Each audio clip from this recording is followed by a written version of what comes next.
detail on one of those. More than you can afford, pal. Corolla.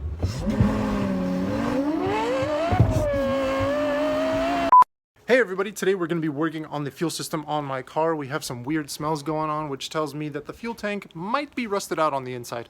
I hope that's not the case, but in order to inspect that, I will be dropping the fuel tank from the car, which also gives us the opportunity to inspect the fuel pump because there's no access point in the rear of the car. Why? Why?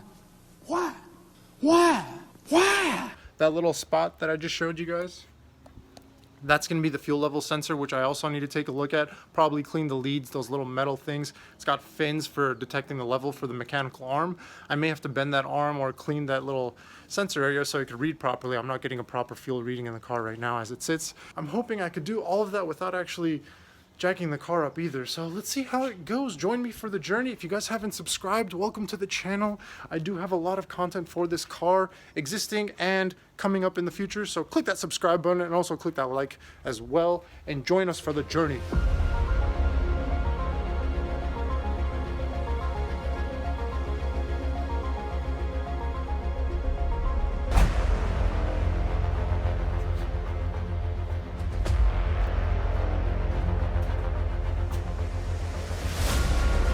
Unleaded fuel only. So first step I usually like to take is relieving any pressure that may be built up in the fuel tank itself. Just opening it. As you can see, the inside of this thing does not look the best. I'm not sure if the previous owner did anything to it before, but we're going to be taking a look at it now. So this little grommet's going to have to be removed, and going to do that right now.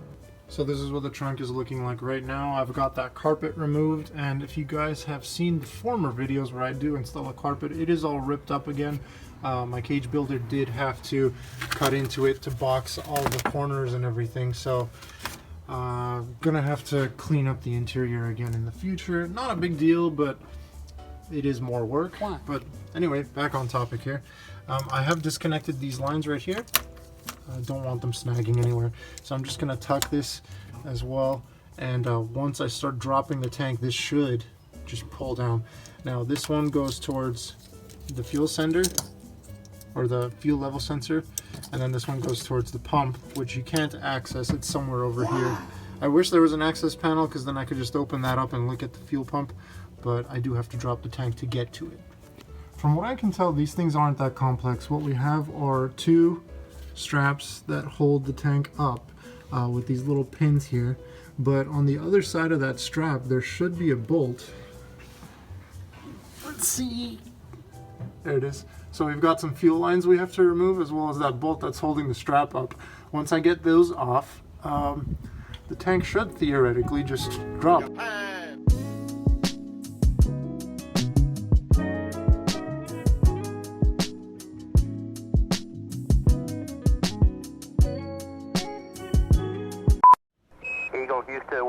Houston, we see you on the steerable, over. Roger, Eagle, done dot. Still looking very good. Your go. Hey guys, welcome to day 2 of working on the car. We have the gas tank out of the vehicle now. All that's left is to take out the fuel pump, the fuel sender, inspect the inside of the tank, and see what the condition of all those other mechanical components are. If I do need to pick up a new fuel pump, I'll be ordering it after checking out how this one looks. These things have a little tea bag filter on the end of it, so that's one of the sides that I'm going to be inspecting, as well as the overall condition. If there's any excess corrosion or anything like that, I will be just swapping it out if I see anything like that. So let's get to it.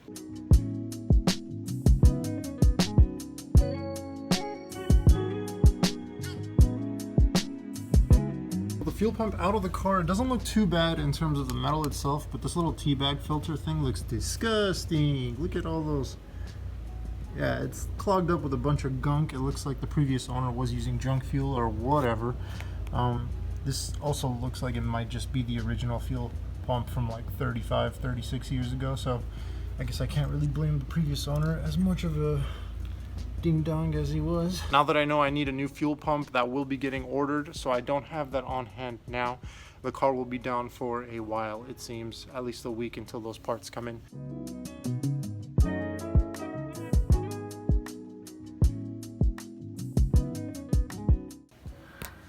It doesn't look the worst. It could do for cleaning. So what happens is, as the fuel level changes, this guy right here makes contact with the fins here, and it tells the car, hey, low on fuel, high on fuel. So when the fuel level's high, it's going to be floating up here, full tank, empty. Now, what I suspect is those fins right there either aren't clean, or this metal contact that moves isn't making full contact with it all the way through. So when the tank is full, it's not actually touching this spot right here. Day 3. This is what the inside looks like right now. It's not in the worst condition, but hopefully that vinegar that I'm about to pour in will clear it all out. But yeah, the exterior is kind of rough. I'm going to be sanding this down lightly and then painting it afterwards. So I'm not too worried about any of that surface rust.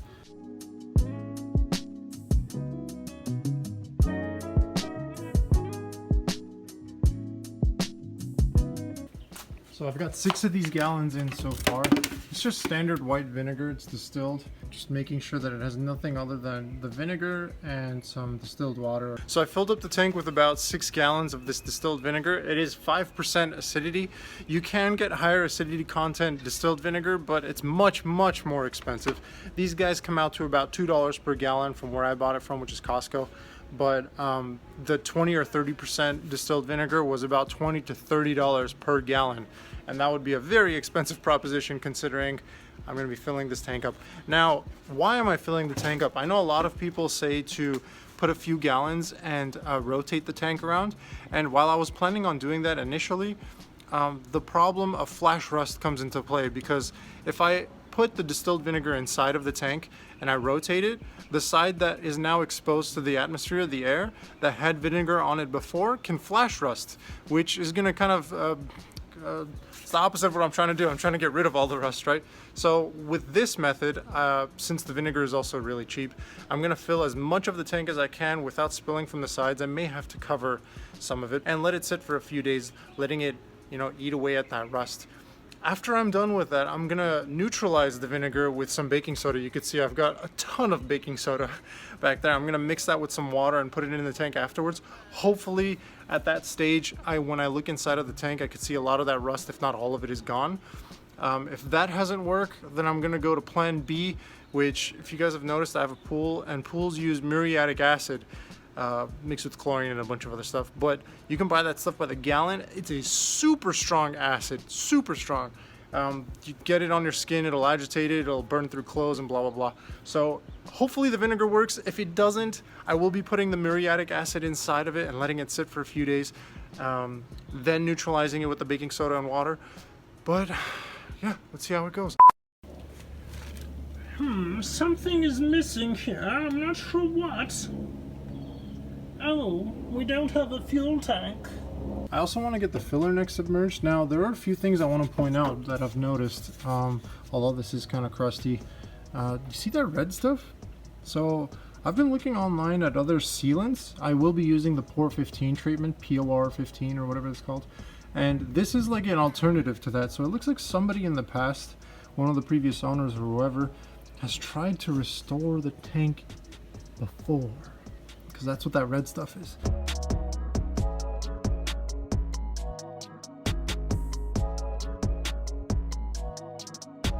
So we are in about day 2 of the tank sitting with vinegar inside of it, and it's a little difficult to show you guys, but let's see. You can see the baffle. I was just scrubbing at that with this standard toothbrush here, and the rust just comes right off. The only difficulty I'm going to have is actually reaching everywhere, and I don't think that's really possible with the brush. As you can see on the side of the walls here, all the areas that the vinegar was actually touching the tank, it's here. Let me see, can I show you guys? All it takes is a light brush and it pretty much comes right off.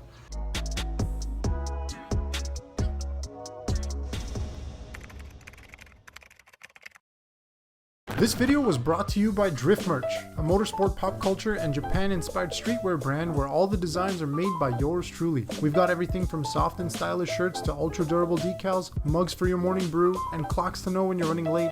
So check us out at driftmerch.com or by clicking on the link in the description below. All proceeds go towards making more videos for you guys and fixing up all the projects that we have going on. So thank you guys for all the support. Now let's get back to the video.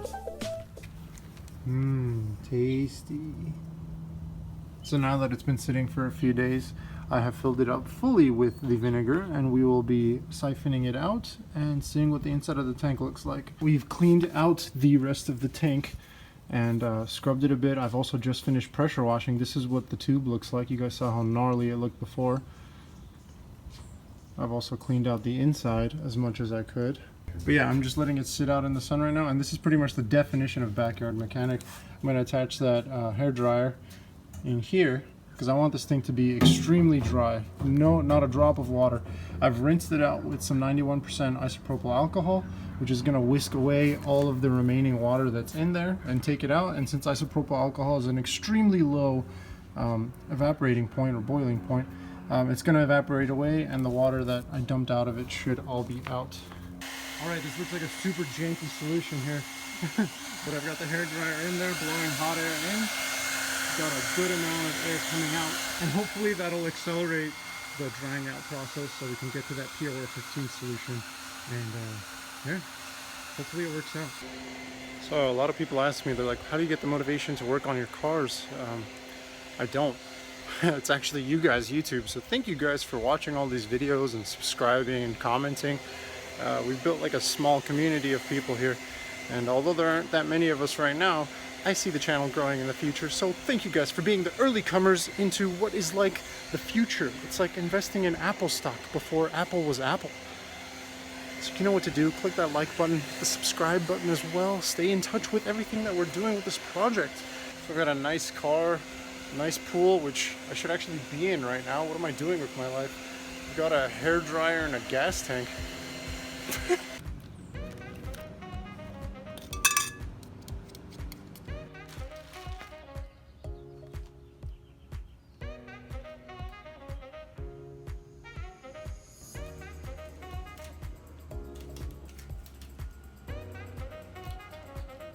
Now comes the fun part.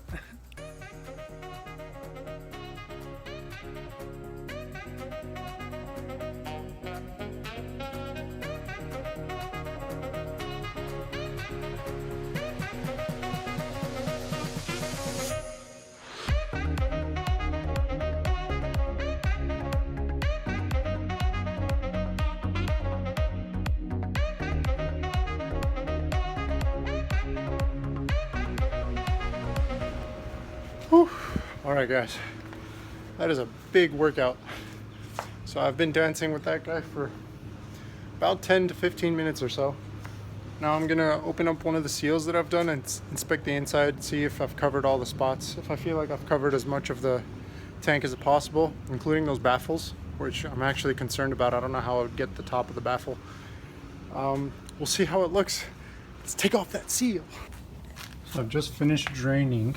It says to drain for 30 minutes, but this tank is a little difficult to drain because the inside of this ring, as well as the other rings, there's like a small lip, so the fluid actually, the PR15 actually builds up there, and no matter how I twist the tank, it won't come out. But I've pretty much gotten as much of it as possible. Let's see how much. It looks like about half of the can is back in the can, which means half of it's in here. So I've drained out as much of the PR15 as I could from the tank, and it looks like the next step is to wait for it to actually dry. By laying it down flat, we've got the most surface area on the bottom, and it'll kind of spread out the PR15. I've pretty much covered the entire interior, including the baffles. That took a lot of work. It's a bit of a process because you have to keep going back and checking, making sure that it's fully covered. I want to make sure I get full coverage after all the work that I've done. I want to make sure this tank is sealed and good for many years to come. So I'm hoping after this drying process that we don't see any flakage from the sealant material, because I've heard a lot of other people have that issue, and that just comes from not prepping the tank properly.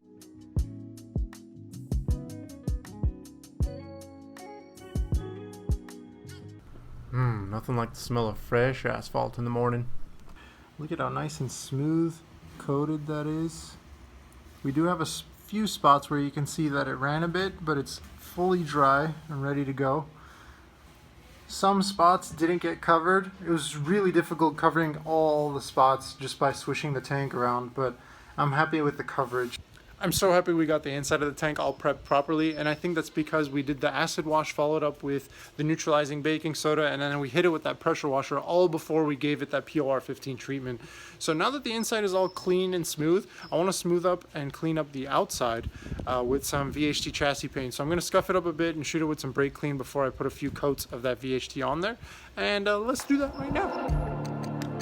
Rock, paper, scissors, you shoot me down but never out of touch. I know we look good on paper, but something always keeps me up. Finally trying to learn how to love myself. How am I gonna fall out of love myself? So here's what it looks like after I've let it dry overnight. It's not the smoothest finished because I didn't want to sand it down fully. It did still have a layer of protection on there from the OE or maybe the previous owner that maybe coated it with something.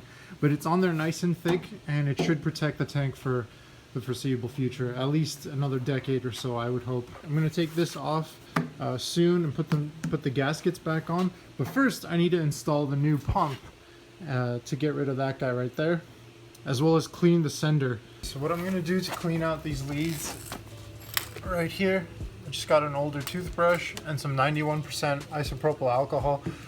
You could use 99%, which is actually more preferred, but this is what I found, and it's relatively cheap and available at pretty much your CVS or Walgreens or wherever. So I'm just going to put some isopropyl alcohol on it and scrub away. Scrub, scrub, scrub. And right off the bat, just after a few seconds of scrubbing, I could already see that it's shining a lot more. Now you may be thinking, wow, this guy knows how to do everything. And the answer is no, I do not. We're gonna figure out how to do this on the spot and see how it goes. Okay, now that we've gotten this old fuel pump out, one thing to note is that this guy has a little locking pin thing that goes over here. So I'm gonna follow the same procedure on this new one. Check out this really clean filter. I'm gonna put it like this, and then that little locking ring goes right there, which is this guy, if I can get it. How are we going to get this on? So once you've pushed it in, it looks like this, and this little grommet goes over that. This is gonna attach to the bracket, hold everything in place. Nice. Alright guys, so these are the part numbers for all of the gaskets. This will be the fuel pump, fuel neck. This is the fuel sender gasket. And this one is for the drain plug, which is already on the bottom. I put that on there right before I painted it. I wanted it on there to get the full coverage. But figure this, so these guys were all around like $2-3 each. The one for the fuel pump, for whatever reason, this guy's like 20 bucks, which makes no sense because it's made out of the same material. If anything, it's smaller than the one for the fuel neck. I don't know. Doesn't make any sense really. I picked these up from my dealership. If I could find some aftermarket ones or even OEM ones online for you guys, I'll put them down in the description box below as always. Okay, we've got the filler neck, the fuel pump, and the fuel sender all in the tank, all tightened up with all the new gaskets and everything. I've also replaced these fuel hoses right here with brand new ones. They were kind of crusty and old, so definitely needed new ones there. Now, before I put the tank in, I want to change the fuel filter that's in there. So I went and picked up a new one from Wix, and we are going to change it in the engine bay. Taking off the old fuel filter here, and just to give you guys an idea of the crap that was in this filter, look at how dirty it is. Yuck. The only difficulty I had was accessing where that wrench is right there, just because it's a tight squeeze. But yeah, you just hold one end with the wrench and tighten or loosen with the other. Pretty simple in terms of mechanics. The new filter is in place. You just got to make sure that you orient this little lock thing so it can take the fuel line that goes to the fuel rail. So that's just going to screw in, The top bolt is 11/16 and the bottom is a 19mm. So I hold it with the 19mm wrench and tighten the 11/16 on the top. Okay guys, everything is in place. We've got the tank ready to go into the car. So for the sake of time and the sun is going down, I'm gonna do a time lapse of me installing it, and hopefully the next clip that you guys see will be the car starting.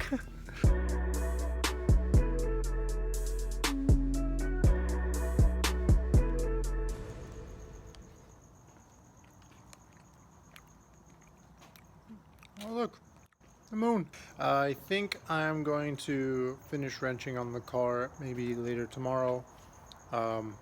If not tonight, if I feel like I have some more energy. I'm just super tired. I put the tank up and then I realized I didn't install these guys, which are the little damper pad things that reduce vibrations when the tank is fully installed. So I guess you could say I'm a little bit upset. What is this? Tomorrow. Okay guys, this is the morning after and we've got the fuel tank installed and ready to go. I got those pads back on the tank. Make sure that anytime you take a part off the car that they go back on the car. It's my mistake, I was really tired yesterday. But basically, the straps are in with the locking pins. Don't want to forget those. They hold your straps in place so while you're driving the tank doesn't fall off the car. Very important. So the next step, now that we have everything tightened up and ready to go, is to put some of that premium fuel that I have right there, brand new premium. My car does drink premium after this fully built engine went in. So we're gonna put some fuel in there, prime the pump, start the car up and make sure that it's not leaking anywhere. A few moments later. Why? Why? Alright guys, so it looks like we've got another issue on our hands here, and I know this happens with project cars a lot. It's just I've been seeing it a little too often with this car. So it's disheartening at times, but it is what it is. We can't let it keep us down. We got to keep moving forward. So what's happening is the car, when I try to turn it on, it clicks once and the starter doesn't turn, or the car doesn't turn over or crank at all. I do need it to crank to prime the new fuel pump with some new fuel and get fuel running through the line so I could start the car up for the first time with the new tank and everything in it, but it's not even getting to that stage. So I'm thinking it might be either the starter or the starter solenoid, maybe even the ignition switch. But one thing just happened that really scared me is I was messing around with the starter. You know how you sometimes have to tap it to maybe loosen some of those the teeth that are in there, maybe it's seized on the inside. I tapped it and some massive sparks shot out of there. So I'm gonna disconnect the battery, take apart the entire exhaust manifold so I can get to that starter, remove the starter and check out those leads. Maybe I need to clean them out or even replace the entire thing or just the solenoid. I don't know yet. That's gonna be an investigative process that I'm gonna start soon. But thank you guys for watching. Leave a like if you like the video and don't forget to subscribe. We got lots of content coming out for this car soon.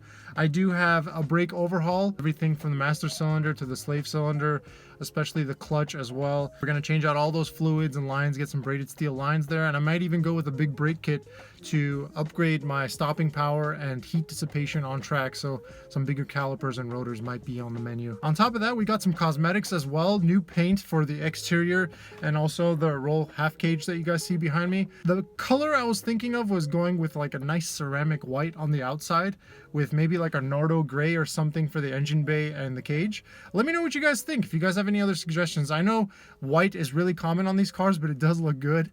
I really like the clean look, especially with the white TE37s that I have that are going to go on the car. But let me know what you guys think in the comments below, and I guess I'll see you guys in the next video. Thank you guys, stay healthy, be happy, and I'll see you next time. Peace!